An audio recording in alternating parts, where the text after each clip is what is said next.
बिस्मिल्लाहिर्रहमानिर्रहीम। अस्सलाम वालेकुम नाज़रीन, अमेरिका ने इस खित्ते में नई जंगें छेड़नी हैं। वो अफ़गानिस्तान से तो निकल गया है, लेकिन अब आगे की जो उसकी प्लानिंग है उसके लिए पाकिस्तान को इस्तेमाल करना बहुत ही ज़रूरी है। जब भी उसने इस खित्ते में कुछ भी किया है वो पाकिस्तान की मदद के बगैर नहीं कर सका, और पाकिस्तान को इस्तेमाल करके हमेशा पाकिस्तान को तबाह करके छोड़ के गया है। दुनिया ने तो ये देखा कि हमें चंद डॉलर्स इमदाद में मिले हैं, लेकिन उन जंगों का हिस्सा बनने से जो हमारा हाल हुआ है, हम कभी अपने पैरों पर खड़े ही नहीं हो सके। इमरान खान ने साफ कह दिया था कि अब हम किसी की जंगों का हिस्सा नहीं बनेंगे, किसी के मफादात के लिए नहीं लड़ेंगे, अब पाकिस्तान सिर्फ पाकिस्तान के मफाद की बात करेगा। लेकिन अमेरिका अपने मफाद के लिए हर हद तक जाता है। उसने यहाँ पर नई गेमें खेलनी है, नई जंगें छेड़नी है, इसलिए इमरान खान को हटाना बहुत ज़रूरी था। पहले उसे हटाया गया लेकिन कोई फ़ायदा नहीं हुआ, क्योंकि इमरान खान को पूरी दुनिया सुनना पसंद करती है। वो वज़ारत उज़्मा की कुर्सी का मोहताज नहीं है। वो भले वज़ीर आज़म हो, भले अपोजिशन लीडर हो, भले कुछ भी ना हो, वो दुनिया के बड़े बड़े मीडिया चैनल्स पर बैठकर अमेरिका को एक्सपोज करता है और करता रहेगा। इसलिए आज इमरान खान की जान को शदीद ख़तरा है, लेकिन उसके जो कॉन्सिक्वेंसेस आएंगे, जो हाल होगा, वो सब जानते हैं। इसलिए हो सकता है कि उसकी जान बख्शिश हो जाए, लेकिन उसे दीवार से लगाने का जो प्लान बनाया जा रहा है वो इंतहाई खौफनाक है, और इंशाअल्लाह ताला ये एक बार फिर नाकाम होंगे, क्योंकि ये अपने पूरे जोर लगाकर देख चुके हैं। पहले रेजिम चेंज ऑपरेशन, फिर फरागोगी, फिर तोशा खाना, और अब ये foreign funding case. Foreign funding क्या है? वो जो नवाज शरीफ भारत और इसराइल से पैसे पकड़कर आगे बांटता था, मौलाना फजलुर रहमान को देता था कि मुल्क में इंतशार फैलाओ, वो जो नवाज शरीफ ने ओसामा बिन लादेन से पैसे पकड़े थे, वो होती है फॉरेन फंडिंग। ये पैसा तो पाकिस्तानियों ने दिया है। अगर इसे आप फॉरेन फंडिंग कहते हैं तो फिर आपको हर साल जो 31 अरब डॉलर्स का रेमिटेंस आता है जिस पर पाकिस्तान चल रहा है, उसे रोक दें। ये वही ओवरसीज पाकिस्तानी हैं जिन्होंने शौकत खानम के लिए पैसा दिया। इसी फॉरेन फंडिंग से शौकत खानम अस्पताल बना, इसी फॉरेन फंडिंग से नमल यूनिवर्सिटी बनी, इसी फॉरेन फंडिंग से पीटीआई चलती है। आप नून लीग और पीपल्स पार्टी से पूछें कि वो कैसे चल रहे हैं। पाकिस्तान दुनिया का वो वाहिद मुल्क होगा जहां बाहर से मुल्क में पैसा लाना गुनाह है। अगर आप किसी भी तरह से पाकिस्तान में पैसे लाते हैं, आपको 100 सवालों के जवाब देने पड़ते हैं। भले आप यूट्यूबर हैं, भले आप आईटी एक्सपोर्ट्स करते हैं, भले आप फ्रीलांसर हैं, भले आपका कोई अपना बाहर के मुल्क में हो, वो आपको पैसे भेजता है, तो आपके लिए मसले बनते हैं कि ये पैसे कहाँ से ला रहे हो। लेकिन अगर आप पाकिस्तान को लूट कर बाहर के मुल्कों में पैसा भेजें तो आपको कोई नहीं पूछता, उल्टा आपको इक़्तिदार मिल जाता है। क्या बरतानिया ने नवाज शरीफ से पूछा कि ये पैसा कहाँ से लूट कर लाए हो? भाई वो तो खुश हुआ कि हमारे मुल्क में पैसा आ रहा है। क्या दुबई ने पूछा, जो शहबाज शरीफ की हुकूमत आते ही कराची से निजी तैयारा उड़ा, उसमें 245 सूट केसेस थे जो डॉलरों से भरे हुए थे? क्या दुबई ने पूछा कि ये पैसा कहाँ से लाए हो? वो आपसे तब पूछेंगे जब उनके मुल्क से पैसा निकाल कर ले जाओगे। जो लोग इस मुल्क से पैसा निकाल कर ले गए हैं, इलेक्शन कमीशन उनको क्यों नहीं पकड़ता? आज मुल्क का बच्चा बच्चा जानता है कि इस मुल्क में क्या हो रहा है। आप कोई भी गेम खेलें, कोई भी ड्रामा करें, अब भी ये कौम बर्दाश्त करने वाली नहीं है। ये कौम रुकी हुई है तो इस उम्मीद पर रुकी हुई है कि इमरान खान वापस आएगा, और अगर ये उम्मीद छिन जाती है तो आप सोच भी नहीं सकते, आप वो रेजिम चेंज ऑपरेशन वाली गलती को भूल जाएंगे जितनी बड़ी ये गलती होगी। तो इमरान खान ने फॉरेन फंडिंग केस के हवाले से क्या कहा है वो आपको सुनाते हैं। एक एक लफ्ज़ सुनने वाला है, सब कुछ क्लियर हो जाएगा आपको कि क्या हुआ है, क्यों हुआ है और कैसे हुआ है। और इमरान खान ने अब इसके खिलाफ जंग लड़ने का ऐलान कर दिया है। तो इमरान खान ने क्या कहा है वो आप खुद ही सुन लें। उससे पहले अगर अभी तक आपने हमारा चैनल सच टीवी सब्सक्राइब नहीं किया तो इसे अभी सब्सक्राइब करें और बेल आइकन पर क्लिक करें ताकि हमारी आने वाली वीडियोस आपको वक्त पर मिलती रहें। बेहतरीन तरीके से निकल गई। फिर कमोडिटी सुपर साइकिल आया, यानी कि दुनिया में कीमतें बढ़ गई। वो भी अपने लोगों के ऊपर बोझ नहीं डालने की पूरी कोशिश की और कंट्रोल रखा। साजिश के तहत गवर्नमेंट गिरा दी, और जब गवर्नमेंट गिराई तो इन सब ने सोचा कि अब ये इस तहरीक इंसाफ का जनाजा निकल गया है, लोग मिठाइयां बांटेंगे, और ये सारे मुतमईन हो गए। अल्लाह का करम है, लोगों के दिलों के ऊपर वो कंट्रोल करता है। हम तो, हमारी क्या हैसियत है? ہمارے رب نے لوگوں کے دل ایسے موڑے کہ پبلک سڑکوں کے اوپر آ گئی. اللہ نے لوگوں میں بیداری پیدا کی, شعور آ گیا قوم میں, قوم سڑکوں پہ نکلنا شروع ہو گئی. اس کے بعد ہم نے ایک پرامن احتجاج کی کال دی 25 مئی کو. انہوں نے 25 مئی کو جو ظلم کیا وہ میں کبھی نہیں بھولوں گا. نہ میرے وہ جو فیملیز نکلیں, جو ہمارے ایم پیز, ہمارے کارکنوں کے گھروں پہ 3 بجے رات کے چھلانگے مار کے پولیس آئی اور جو انہوں نے خوف پھیلایا, جو شیلنگ کی گئی. یہ آپ یہاں ہیں آج F9 پارک میں, آپ کو پتا ہے کہ ڈی چوک پہ انہوں نے کس طرح کا ظلم کیا. اپنے رینجرز ربر بلٹ چلا رہے ہیں, شیلنگ کر رہے ہیں جیسے پتہ نہیں کوئی دشمن فوج آ گئی ہے. اور انہوں نے کیوں کیا؟ وہ خوف پھیلانا چاہتے تھے. ان کا خیال تھا کہ ایک دفعہ ان کو دباؤ گے, مارو گے تو یہ چپ کر کے بیٹھ جائیں گے بھیڑ بکریوں کی طرح. اللہ کا کرم ہوا کہ جب اور انہوں نے جو الیکشن کروائے, بائک الیکشنز کروائے پنجاب میں, انہوں نے سمجھا کہ آرام سے یہ جس طرح الیکشن کمیشن ان کے ساتھ ملی ہوئی تھی, جو ساری پنجاب کی انتظامیہ ان کے ساتھ تھی, جو ان کو خفیہ مدد ہر طرف سے مل رہی تھی, انہوں نے سمجھا کہ آرام سے دھاندلی کر کے الیکشن جیت جائیں گے. وہ ان کو سب سے بڑا جھٹکا پڑا. قوم جس طرح نکلی ووٹ ڈالنے کے لیے, ان کی دھاندلی کے باوجود یہ الیکشن ہار گئے. اور یہ جو الیکشن جیتے بھی ہیں, جس وقت میں آج چیلنج کرتا ہوں, خاص طور پہ 2 پنڈی کا اور وہ جو مظفر گڑھ کا الیکشن تھا, جس وقت اس کو صحیح معنی میں اسکروٹنی کی جائے گی, پتا ہوگا کہ انہوں نے دھاندلی کی. دھاندلی انہوں نے ہر جگہ کی, دھاندلی کے باوجود ہار گئے. پنجاب کی گورنمنٹ بن گئی. پیسہ انہوں نے چلایا, انہوں نے پہلے ہمارے لوگوں کے اوپر پیسہ چلایا, خریدا, لوگوں کو لوٹے بنائے. پھر انہوں نے پارٹی توڑنے کے لیے پیسہ چلایا کہ ہماری پارٹی کسی طرح ٹوٹ جائے. جب یہ سب کچھ فیل ہو گیا تو اب انہوں نے آخر میں یہ الیکشن کمیشن کو ڈھونڈا. ہمیشہ یہ یاد رکھیں کہ یہ ہمیشہ اداروں کو استعمال کرتے ہیں. ہمیں سب کو یاد رکھنا چاہیے کہ ذوالفقار علی بھٹو کو جب قتل کیا گیا تھا تو ان کو خوف تھا کہ وہ اگر پبلک میں آ گیا تو وہ سنبھالا نہیں جائے گا. اور یہ جو لوگ آج اتحادی ہیں پیپلز پارٹی کے, یہی لوگ بیٹھے ہوئے تھے جنہوں نے پوری مدد کی جب بھٹو کا جوڈیشل مرڈر کیا. یہی لوگ تھے. اب انہی لوگوں نے الیکشن کمیشن ڈھونڈ لی ہے. کمال بات یہ ہے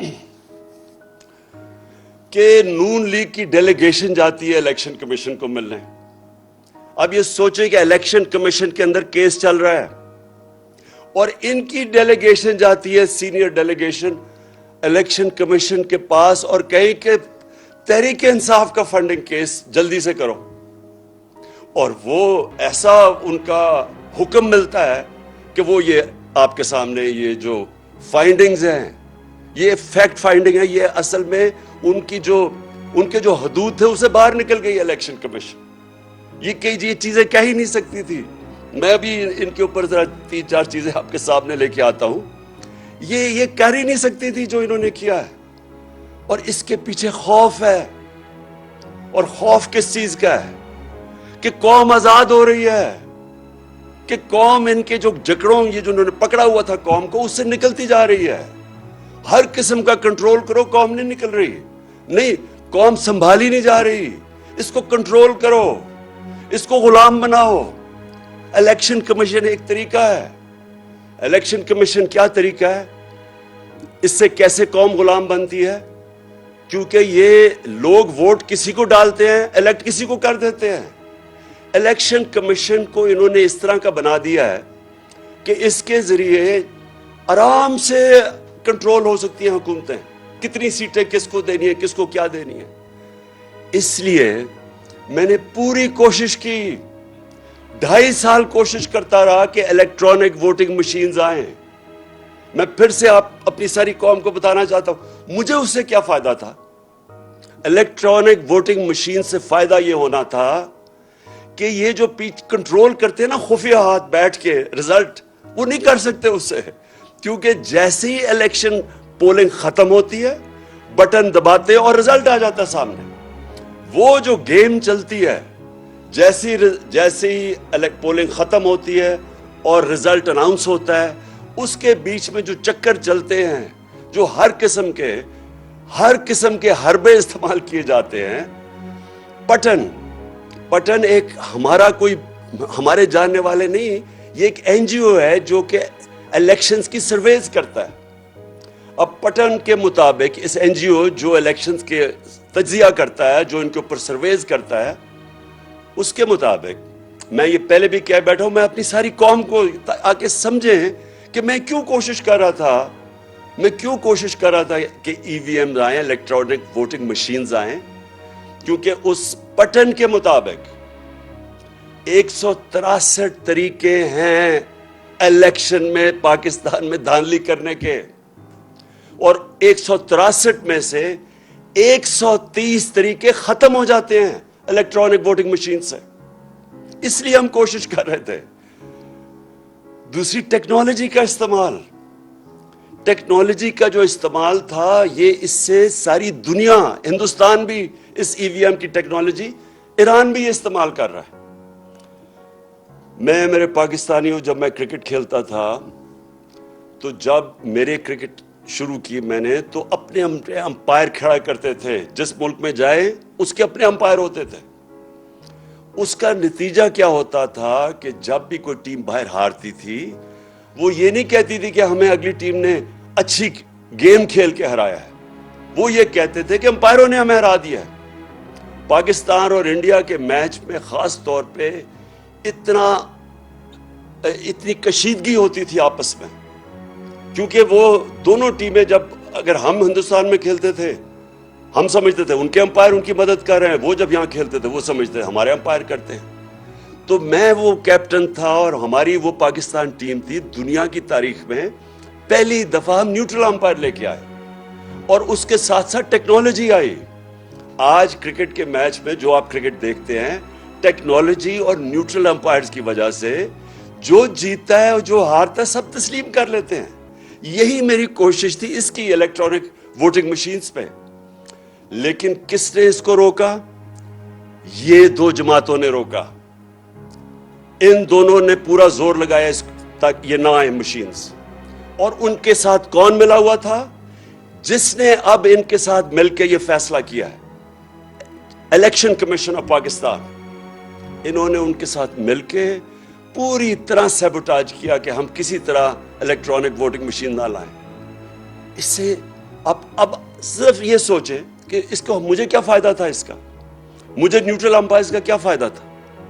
और इसका सिर्फ मकसद ये था कि कंट्रोल हो सकते हैं मेरे पाकिस्तानी कौम, आप कंट्रोल हो सकते हैं। इसका मतलब ये कि आप अपनी वोट से अपने मुल्क के फैसले नहीं कर सकते, आप हुकूमतों को गिरार उठा नहीं सकते, क्योंकि ये कंट्रोल कर लेते हैं इलेक्शन कि फलाने को इतनी सीट्स दे दो, अच्छा इसको इतनी सीट्स दे दो। ये इस तरह इस मुल्क की जमहूरियत को सबसे बड़ा तरीका कंट्रोल करने का इलेक्शन कमीशन है, और ये तरीका इलेक्शन करवाने का।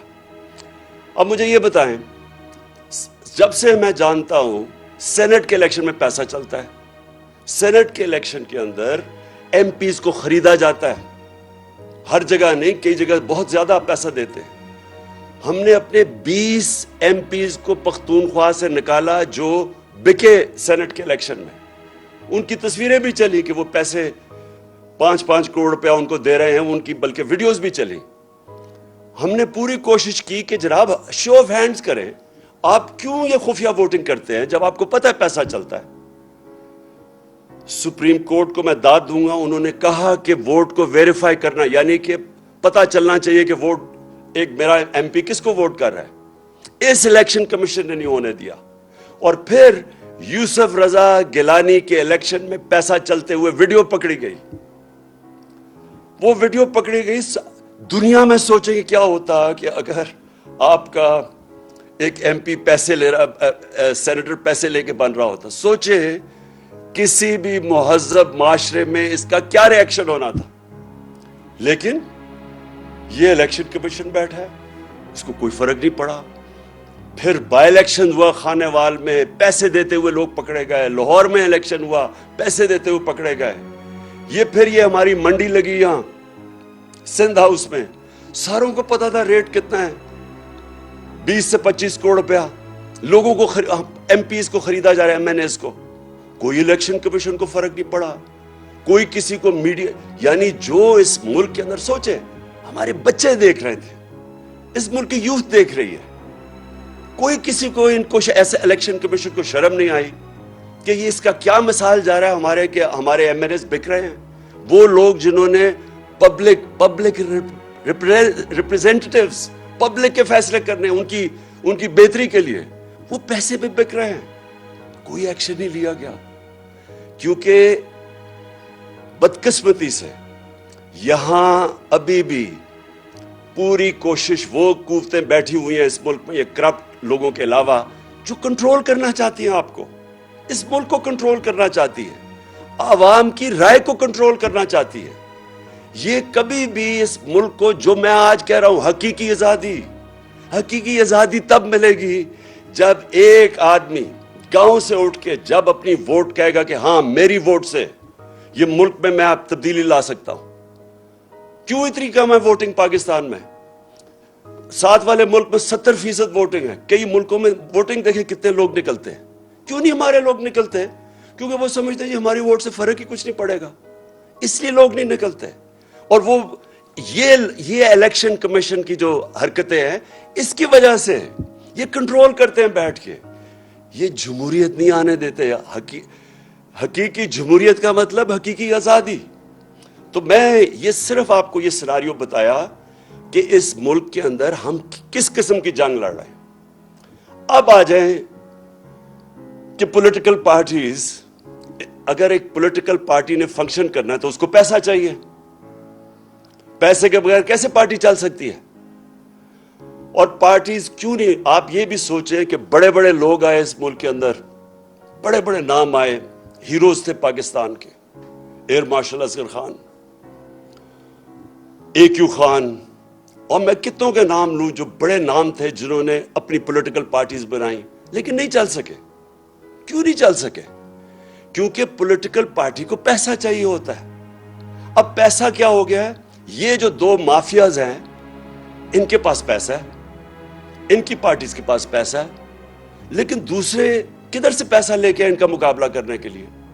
सबको पता है कि जब से नवाज शरीफ आया पाकिस्तान की पॉलिटिक्स में 1985, जो भी पाकिस्तान की पॉलिटिक्स समझता है 1985 को याद रखें। वो था जब हमारी पॉलिटिक्स बदली है इस मुल्क में, जब से उन्होंने ज़ियाउल हक ने नवाज शरीफ को लेके आया। उसको तो सियासी आदमी नहीं था, उसकी तो हल्का ही नहीं था, तो वो कैसे पॉलिटिशियन बना? पैसे चला के, प्लॉट्स दे के, रिश्वतें दे के, छांगा मांगा की सियासत शुरू हुई। उधर से पाकिस्तान की पॉलिटिक्स और ही महंगी होनी शुरू हो गई। तो जो लोग उससे पहले पॉलिटिक्स का सोच भी सकते थे, जो ये आम मिडिल क्लास, यानी जो तनख्वाहदार या जो प्रोफेशनल्स, उनके लिए पॉलिटिक्स इतनी महंगी होगी कि वो पॉलिटिक्स से बाहर होना शुरू हो गए। और ये दो माफियाज बैठ गए। मैं जब पॉलिटिक्स में आया तो 14 साल तक हमारी पार्टी छोटी रही। वो क्यों छोटी रही? क्योंकि बड़ा मुश्किल था पैसा इकट्ठा करना, क्योंकि लोग अभी तक, मैं तो अवाम के पास से गया पैसे इकट्ठे करने, और तो मैं तो पहले दिन से इन दोनों को, माफियाज को चैलेंज कर रहा था। तो हमारे लिए पैसा इकट्ठा करना बड़ा मुश्किल था। अल्लाह का करम हुआ, तब भी उसने लोगों के दिल बेदार किए, लोगों के दिल मोड़े, और लोगों ने पैसा देना शुरू किया। सबसे पहले पैसा किसने दिया? बैरून मुल्क पाकिस्तानियों ने। उन्होंने क्यों पैसा दिया? क्योंकि वो समझ गए थे जो बैरूनी मुल्क पाकिस्तानी हैं उनमें शऊर है, क्योंकि उन्होंने डेमोक्रेटिक सिस्टम्स देखे हुए हैं। बरतानिया में बैठे हुए हैं, अमेरिका में बैठे हैं, यूरोप में हैं। उनको पता है कि डेमोक्रेटिक सिस्टम होता क्या है। उन्होंने देखा कि ये दो माफियाज आ रहे हैं, बारियां ले रहे हैं, पैसे बना रहे हैं, तो उन्होंने सबसे पहले मुझे सपोर्ट किया। तो वो कैसे सपोर्ट किया? मैं کیونکہ اس سے پہلے میں شوکت خانم کے لیے پیسے اکٹھے کرتا تھا. یہ یاد رکھیں کہ آدھا پیسہ شوکت خانم کا بیرون ملک پاکستانی دیتے ہیں. تو انہی لوگوں نے جب پھر میں وہاں جب پیسے اکٹھے کرتا تھا امریکہ میں, برطانیہ میں, انہوں نے آہستہ آہستہ انہوں نے کہا ہم آپ کی پارٹی کو بھی پیسہ دینا چاہتے ہیں. تو پہلے پیسہ ادھر سے اکٹھا ہوا, اور یہ پہلی دفعہ, اب سب کے لیے یہ بات سمجھنے والی ہے, پہلی پارٹی جس نے پاکستان میں پولیٹیکل فنڈ ریزنگ کی وہ تھی تحریک انصاف. اور اس نے باقاعدہ, اور پولیٹیکل فنڈ ریزنگ کیا ہوتی ہے, مثلا برطانیہ کی پارٹیز کیسے پیسے اکٹھا کرتی ہیں, وہ کھانے کرتی ہیں, کھانے پہ لوگ آتے ہیں, لوگ ہر ٹیبل خریدتے ہیں, وہ ان ڈونیشن سے وہ پھر پارٹی کی طرف جاتی ہے. یہ امریکہ میں بھی ہے, انگلینڈ میں بھی ہے, ساری دنیا میں ہے کہ پولیٹیکل پارٹیز فنڈ ریزنگ کرتی ہیں. ان دو پارٹی سے پوچھیں کہ انہوں نے کیوں نہیں فنڈ ریزنگ کی, کیونکہ ان دو پارٹیز کو کوئی پیسہ دے گا ہی نہیں. ان سے پوچھے ہم کیوں کہتے گئے کہ ہمارے کیس بھی سنیں اور ان دونوں پارٹیز کے کیس بھی سنیں. لیکن اس الیکشن کمیشن نے جبکہ 2 دفعہ عدالتوں نے کہا کہ ہمارے اکٹھے کیسز سنیں, اس نے یہ بالکل ان کے کیسز نہیں سنے, اور نہ ہی اس نے سننے ہیں. کیونکہ جس دن آپ سب کو پتا چلا کہ ان کی فنڈ ریزنگ کیا ہے, آپ کو حیرت ہوگی کہ پیسے کیسے اکٹھے کرتے ہیں. آپ سوچیں گے کہ یہ چلتی کیسے ہیں پارٹیز, کیونکہ ان کے پاس کوئی ڈونر بیس ہی نہیں ہے.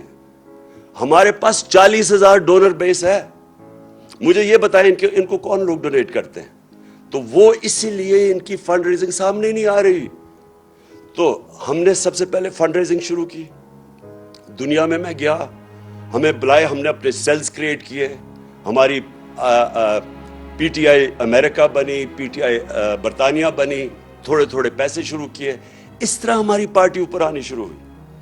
اب یہ جو الیکشن کمیشن کہہ رہا ہے, جہاں تک مجھے یہ سمجھ آئی ہے, یہ اگر آپ اس کو غور سے دیکھیں تو یہ کہہ رہا ہے کہ بیرون ملک سے پیسہ اکٹھا, وہی غلط ہے. یہ تو کہہ رہا ہے وہ فورن فنڈنگ ہے. مجھے یہ سمجھائیں کہ اگر یہ فورن فنڈنگ ہے تو یہ جو پاکستان کو 31 ارب ڈالر بیرون ملک پاکستانی ریمیٹنس بھیجتے ہیں, وہ کیا ہے پھر؟ اگر وہ پیسہ نہ ہے تو پاکستان اگلے دن بینکرپٹ ہو جائے. تو یہ اپنے لوگ ہمیں پیسے دے رہے ہیں. انہوں نے, جس طرح میں نے کہا, آدھا پیسہ شوکت خانم کا ہر سال بیرون ملک پاکستانی بھیجتے ہیں. جب یہاں زلزلہ آتا ہے تو سب سے زیادہ پیسے وہ دیتے ہیں, جب یہاں سیلاب آتا ہے وہ کنٹریبیوٹ کرتے ہیں. تو یہ الیکشن کمیشن تقریباً یہ کہہ رہا ہے کہ اوورسیز پاکستانی جب آپ کو پیسے دیں گے تو یہ ہو جائے گا فورن فنڈنگ. میں اس سے ایک اور سوال پوچھتا ہوں کہ کیا آپ کو پتا بھی ہے کہ فنڈ ریزنگ ہوتی کیسے پولیٹیکل؟ کیا آپ نے تحقیقات کی اس پہ؟ انہوں نے کہا جو LLC بنی ہوئی ہے ہماری امریکہ میں, اس نے کہا کہ یہ کوئی فورن کمپنی ہے. آپ سب کے لیے یہ سمجھنے کی بات ہے, LLC کا مطلب جو لمیٹڈ لائبلٹی کمپنی بنتی ہے امریکہ میں, یہ قانون کے مطابق آپ کو بنانی پڑتی ہے. اگر آپ امریکہ میں پیسے اکٹھے کریں تو آپ کو لیگل اینٹی بنانی پڑتی ہے قانون کے مطابق. اور قانون کے مطابق اگر آپ نے پیسے اکٹھے کرنے ہیں پولیٹیکل پارٹی کے لیے بھی, تو کوئی آپ کو پیسہ نہیں دے گا. امریکہ میں لوگ پیسہ نہیں دیتے جب تک ان کو یہ نہ پتا ہو کہ وہ لیگل اینٹی ہے. شوکت خانم کے لیے میں جب پیسہ اکٹھا کرتا ہوں انگلینڈ سے اور امریکہ سے, تو ہمارا IKCA رجسٹرڈ چیریٹی ہے. لوگ اس کو پیسہ دیتے ہیں, وہ ڈائریکٹ پیسہ ہمارے پاس نہیں بھیجتے, وہ پہلے ادھر پیسہ دیتے ہیں, ادھر سے پیسہ آتا ہے. اسی طرح جو پاکستانی LLC کو پیسہ دیتے ہیں وہ ہمارے پاس آتا ہے. تو یہ فورن فنڈنگ نہیں ہے. فورن فنڈنگ ہے کیا؟ فورن فنڈنگ یہ ہے کہ جب آپ کسی اور بیرون ملک سے پیسہ اکٹھا کریں, کیونکہ وہ آپ کی پالیسی متاثر کر سکتا ہے. فورن فنڈنگ یہ ہے کہ آپ کسی ملٹی نیشنل کمپنی سے پیسہ اکٹھا کریں, مثلا نیسلے ہے, اگر آپ اس سے پیسے لیں تو یہ آپ کی پالیسی متاثر کر سکتا ہے. اس لیے یہ اس کو یہ پروہیبٹڈ فنڈ ریزنگ ہے. اور فورن فنڈنگ یہ بھی اب انہوں نے 2017 کے بعد قانون بنایا کہ فورن فنڈنگ یہ ہے کہ اگر بیرون ملک کوئی کمپنی سے بھی پیسہ لے تو وہ غلط ہے. ہمارے سارے پیسے یہ جو ساری رپورٹ آئی ہے یہ ہے 2012 کی. تو سب سے پہلے تو 2012 کی جو رپورٹ آئی ہے, میں یہ چاہتا ہوں کہ اس وقت آپ ذرا ویڈیو دیکھیں جن کو انہوں نے کہا ہے کہ یہ فورن فنڈنگ ہے. میں ذرا چاہتا ہوں کہ یہ ذرا ویڈیو چلائیں تاکہ آپ سب دیکھیں کہ کس کو کہہ رہے ہیں کہ فورن فنڈنگ ہے.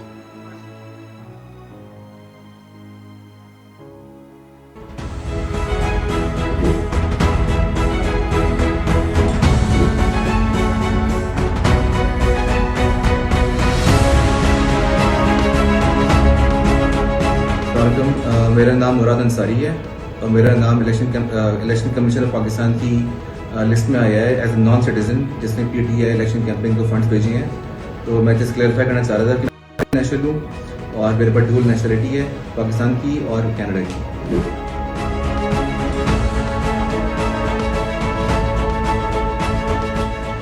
تو میں نے سوشل میڈیا پہ ایک لسٹ دیکھی جس میں فورن نیشنل ڈونرز کی لسٹ میں میرا نام بھی انہوں نے شامل کیا ہوا ہے, جس میں مجھے بڑی حیرت ہوئی. اور میرے نام کے آگے انہوں نے لکھا ہوا ہے ناٹ پاکستان. میں الیکشن کمیشن اور سارے پاکستان کو یہ بتانا چاہتی ہوں کہ الحمدللہ میں پاکستانی ہوں, پاکستان میں پیدا ہوئی ہوں, پی ٹی آئی سپورٹر 1996 سے ہوں.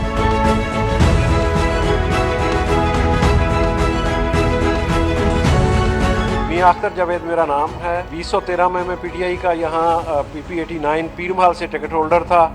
میری کمپنی زین کاٹن پرائیویٹ لمیٹڈ 1992 میں رجسٹرڈ ہوئی تھی فیصل آباد میں, جس کی رجسٹریشن اور ڈاکومنٹ سارے میں نے دکھائے ہیں. میں نے پارٹی کو 10,000 روپے چندہ دیا تھا, جو کہ انہوں نے ابھی میرے دوست نے بتایا کہ آپ کا نام فارن فنڈنگ میں آ گیا.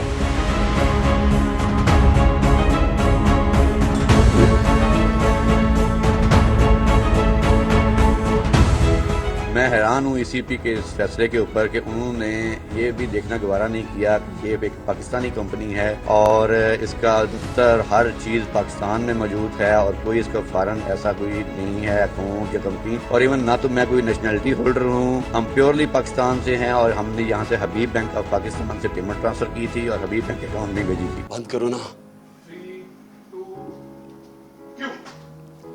جی.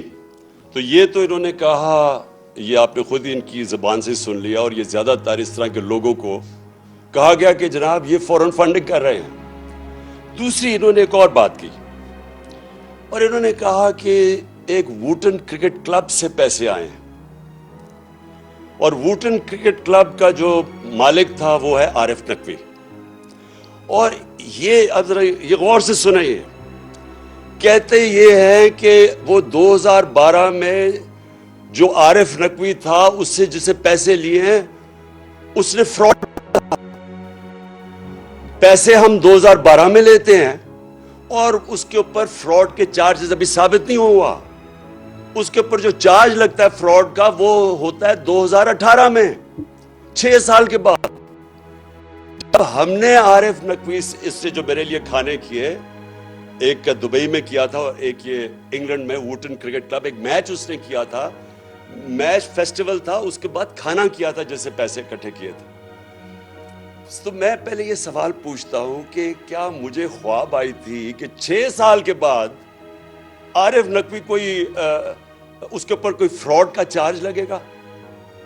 اور پھر ایک فائنینشیل ٹائمز کے انڈیکس کو لے لیتے ہیں یہ, اور فائنینشیل ٹائمز کا وہ جو ایک اس کا آرٹیکل ہے, لیکن فائنینشیل ٹائمز کے آرٹیکل کی وہ جدھر اس نے $20 بلین نواز شریف کو اور شہباز شریف کو اسی آرٹیکل میں لکھا ہوا ہے, وہ جو دیا تھا وہ میں حیران ہوں کہ ام حریم کو اس چیز کا پتہ نہیں چلا.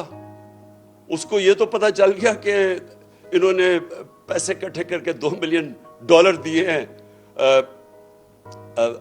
تحریک انصاف کو, لیکن جو ان کو رشوت کے پیسے دیے تھے ان 2 بھائیوں کو 5 ارب روپیہ, وہ تو کسی کو نہیں پتا چلا. تو دوسری میری بات یہ کہ اس میں کوئی چیز انلیگل نہیں تھی, غیر قانونی نہیں تھی. اس کی کمپنی, اس نے پیسے اکٹھے کیے, اپنی کمپنی کے ذریعے ہمیں بھیج دیے. 2012 میں بیرونی کمپنی سے پیسے آ سکتے تھے قانون کے مطابق.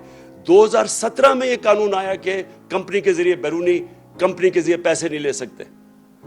तो मैं ये समझना चाहता हूं कि हमने क्या गलत काम किया इसमें, कौन सी गलत काम इसमें, कि कौन सी चीज थी जो इतना ज्यादा इलेक्शन कमीशन ने कहा जी फॉरेन फंडेड और एक्शन लेना चाहिए। और फिर एक और इन्होंने चीज की, तो मैं चाहता हूं मेरी कौम ये पूरी तरह समझे। इन्होंने कहा इमरान खान को डिस्क्वालीफाई करना चाहिए क्योंकि इसने दस्तखत किए थे उन अकाउंट्स के ऊपर 2012 में। मेरे पाकिस्तानियों, आप सबको समझ आनी चाहिए कि क्या फर्क होता है एक एफिडेविट का और एक सर्टिफिकेट का। अब सबको पता होना चाहिए कि इसमें फर्क क्या है। एफिडेविट आप वो देते हैं जो शहबाज शरीफ ने अदालत के अंदर दिया था कि मैं ओथ, अंडर ओथ ये कहता हूं कि नवाज शरीफ वापस आ जाएगा। इसको एफिडेविट कहते हैं। एफिडेविट वो होता है जब अगर मैं अपनी प्रॉपर्टीज बता रहा हूं इलेक्शन कमीशन को कि मेरी कौन कौन सी प्रॉपर्टीज हैं, या उसको जब अपने कागज दर्ज करवाते हैं तो तब आप एफिडेविट देते हैं कि ये सारी प्रॉपर्टीज मेरी हैं और मैं इसको एफिडेविट दे रहा हूं। सर्टिफिकेट का बिल्कुल मुख्तलिफ मतलब है। अब मैं शौकत खानम, मैं आपको मिसाल देता हूं। शौकत खानम का सालाना जो कि बजट है वो तकरीबन 16 अरब रुपया है। मैं हूं चेयरमैन बोर्ड का, मेरे सामने वो आता है बजट, वो साइन करवाने के लिए जो ये सर्टिफिकेट जिसकी ये बात कर रहे हैं, शौकत खानम का। अकाउंटेंट्स होते हैं हमारे, उन्होंने पूरा देखा होता है, फिर वो ऑडिटर्स वो देखते हैं उसको, फिर वो मुझे बैठ के कहते हैं कि जी हमने ये सारे अकाउंट्स देख लिए हैं, तो अब आप इसके ऊपर साइन कर दें। और जब मैं साइन करता हूं तो मैं ये कहता हूं कि to the best of my knowledge, जहां तक मुझे पता है ये अकाउंट ठीक है, क्योंकि मैं उनके ऊपर रिलाय कर रहा हूं। मैंने तो 18 अरब की कोई काउंटिंग नहीं करनी, मैं तो अपने ऑडिटर्स और अकाउंटेंट्स के ऊपर कहूंगा। तो यही वहां हुआ, उस पर लिखा हुआ है कि जब उन्होंने मेरे सामने ये पेश किए तो मैंने कहा जहां तक मुझे पता है ये ठीक है और साइन कर दिया। इसके ऊपर ये कह सारे नून लीग बड़े खुश हुए हैं, ये शैतान के चेले बड़े खुश हुए हैं कि जनाब ओहो मौका मिल गया, रास्ते से हटाने का इसको मौका मिल गया। वैसे तो ये हटता नहीं है, जो मर्जी कर दो, ये अवाम इसके साथ खड़ी हो गई है, कौम बेदार हो गई है, तो चलो अब टेक्निकल नॉकआउट करो, किसी तरह कोई चीज पकड़ लो। इन लोगों को शर्म आनी चाहिए, शर्म आनी चाहिए इनको। ये जो प्राइम मिनिस्टर या क्राइम मिनिस्टर और उसका जो अभी बेटा वहां से हटाया है पंजाब से, 24 अरब रुपए के इनके ऊपर करप्शन के केसेस थे। यही इलेक्शन कमीशन थी, अंडर ट्रायल थे दोनों। इस इलेक्शन कमीशन को शर्म नहीं आई कि 2 अंडर ट्रायल 24 अरब रुपए के केसेस, और इस इलेक्शन कमीशन ने इजाजत दी उसको इलेक्शन लड़ने की। कौन से दुनिया के मुल्क में इस तरह के चोरों को इलेक्शन लड़ने की इजाजत मिलती है? किधर था ये इलेक्शन कमीशन तब? एक एक चीज ढूंढ के आप बता रहे हैं जी वो किसी ने कोई $100 दिया, ओहो फॉरेन फंडिंग हो गई। ये नहीं आपको नजर आया कि मुल्क के डाकुओं को आपने इलेक्शन लड़ने की इजाजत दे दी है, और आपने बाकियों के देखे 60% कैबिनेट जमानत पे है। कौन से मुल्क के अंदर जमानत पे लोगों को इलेक्शन लड़ने की इजाजत दी जाती है? किधर थी इलेक्शन कमीशन तब? और इनके साथ मिलके मुझे अफसोस होता है कि ये हमारा 22 करोड़ का पाकिस्तान है, अजीम ख्वाब पाकिस्तान, उसके ये लोग बैठे हुए फैसले करने वाले, और इनके पीछे भी वो लोग जो हैं जाती अना के लिए और अपने मफादात के लिए वो ये मुल्क को तबाही की तरफ धकेल रहे हैं। ये जो सारा ड्रामा हुआ, ये सिर्फ और सिर्फ बैरूनी आका, गोरी चमड़ी वाले जो बाहर से इनको हुक्म करते हैं, उनके कहने पे कि जी किसी तरह इसको रास्ते में कंट्रोल करना है पाकिस्तान, कहीं आजाद ना हो जाए मुल्क, इनको बिल्कुल जकड़ के रखो, जो हम कहें वो जिस तरह ख्वाजा आसिफ कहता है लाइफ सपोर्ट मशीन पे रखो, ताकि कंट्रोल रहे, ताकि गुलाम रहे, یہ جو سارا ڈرامہ ہے یہ ہمیں غلام رکھنے کے لیے ہے. جس طرح کے اس طرح کا جو انہوں نے یہ بیٹھ کے نون لیگ سے اور پتہ نہیں کس نے اور ان کی مدد کی ہے اس طرح کا ڈاکیومنٹ دینے کے لیے. میرے پاکستانیوں یہ غور سے سن لیں, یہ آپ کو جو بھی کریں گے ڈرانے کی, دھمکانے کی اور یہ میڈیا کے ساتھ مل کے پروپیگنڈا کرنے کی, آپ کو سمجھنا چاہیے کہ اس وقت جنگ ہے حقیقی آزادی کی. ہم نے آزاد ہونا یا نہیں ہونا, یا اسی طرح چلتے رہنا ہے. پیچھے سے ڈوریاں کنٹرول ہوئی, الیکشن کمیشن کبھی آ گیا, میڈیا کے ذریعے کبھی کسی کی پروپیگنڈا کر کے کسی کو برا بھلا کہہ دیا, اور یہ چور جو 30 سال سے چوری کر رہے ہیں یہ ملک کے اوپر بیٹھے ہوئے ہیں. یہ ملک بنا تھا, میں پھر سے آپ ساری اپنی قوم کو جگانا چاہتا ہوں, لا الہ الا اللہ اس کا نعرہ تھا. کوئی نہیں ہے خدا سوائے اللہ کے. یہ ہمیں ان جھوٹے خداؤں یا بیرون ملک کے ان آقاؤں کے سامنے جھکانا چاہتے ہیں, اور یہ کنٹرول کے طریقے ہیں. یہ صرف کہ کسی طرح ہم کنٹرول کر لیں ان کو. یہ قوم, میں آج آپ کو کہوں کہ جو 4 مہینے میں نے اپنی قوم کو دیکھا ہے, مجھے سب سے زیادہ خوشی یہ ہے کہ یہ قوم میں بیداری آ گئی ہے. یہ کسی صورت جو مرضی حربے استعمال کر لیں, یہ جو بیداری اور شعور کا جن نکلا ہے بوتل سے, یہ واپس نہیں جائے گا. اب یہ نبی صلی اللہ علیہ وسلم کی کہ عاشق ہے یہ قوم. یہ لا الہ الا اللہ اس نعرے پہ بننے والی قوم ہے. یہ کسی صورت ان چوروں کو اور ڈاکوؤں کو اور ان کے پیچھے جو کنٹرول کر رہے ہیں اس ملک کو, یہ اب ان کے کنٹرول سے باہر نکل گئے ہیں. لیکن میں آپ سب کو کہہ دوں کہ یہ آسانی سے جنگ نہیں جیتی جائے گی. یہ نہ سمجھ, یہ شروعات ہیں ابھی. یہ جو لوگ ہیں جن کو میں شیطان کے چیلے کہتا ہوں, یہ آرام سے اتنی دیر سے اس ملک کا خون چوس رہے ہیں, یہ جانے نہیں لگے. آپ سب کو میرے ساتھ مل کے جدوجہد کرنی پڑے گی, اور انشاءاللہ میرا یہ اللہ پہ یقین ہے. پھر سے میں کہتا ہوں, جو میں نے 4 مہینے سے یہ دیکھا ہے قوم کے اندر بیداری, جس طرح قوم نکلتی ہے باہر, انشاءاللہ ہم اس سفر پہ نکل گئے ہیں جدھر ہم حقیقی طور پہ اپنے ملک کو آزاد کریں گے. پاکستان پائندہ باد. ناظرین, آپ کی سب کے بارے میں کیا رائے ہے؟ کمنٹس میں اپنی رائے کا اظہار کرتے رہیں, اور اگر آپ ہمارے چینل پر نئے ہیں تو ابھی سچ ٹی وی کو سبسکرائب کریں, سچ ٹی وی فیملی کا حصہ بنیں, اور ہماری ویڈیوز پسند آئیں تو انہیں لائک کریں, شیئر کریں, تاکہ زیادہ سے زیادہ لوگوں تک یہ میسیجز پہنچتے رہیں.